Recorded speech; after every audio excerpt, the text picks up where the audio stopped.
5 আগস্টের পর আওয়ামী লীগের শীর্ষ পর্যায়ের কোনো নেতাদের খোঁজ না মিললেও ঠিকই দলীয় নির্দেশনা আসছে।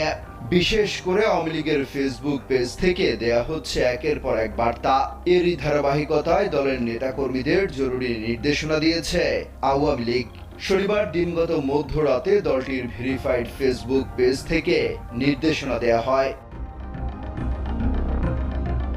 এতে বলা হয়, দলীয় নেতাকর্মীদের প্রথম কাজ তৃণমূলের পাশে দাঁড়ানো। তথ্যের জন্য আওয়ামী লীগের অফিসিয়াল ইমেইলে যোগাযোগ করতে বলা হয়েছে। এছাড়া সামাজিক যোগাযোগ মাধ্যমে কোনো প্রকার উস্কানি বা প্ররোচনার ফাঁদে পা না দেওয়ার কথা বলা হয়।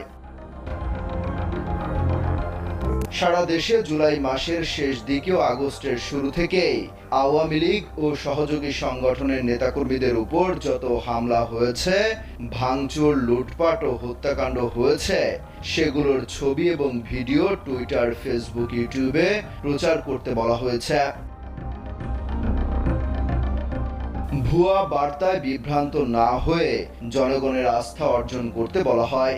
সেই সাথে প্রতি মহানগর, জেলা, উপজেলা, ইউনিয়ন ওয়ার্ডে আওয়ামী লীগ ও সহযোগী সংগঠনের কার্যালয় ও নেতাকর্মীদের বাড়িতে হামলা, ভাঙচুর ও লুটপাটের যে ক্ষতি হয়েছে তা দেশের মানুষকে জানাতে বলা হয়।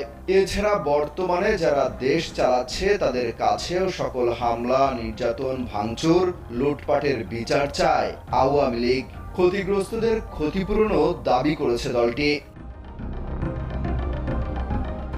ছাত্র জনতার আন্দোলনের কারণে গত 5 আগস্ট দেশ ছেড়ে ভারতে চলে যান সাবেক প্রধানমন্ত্রী শেখ হাসিনা।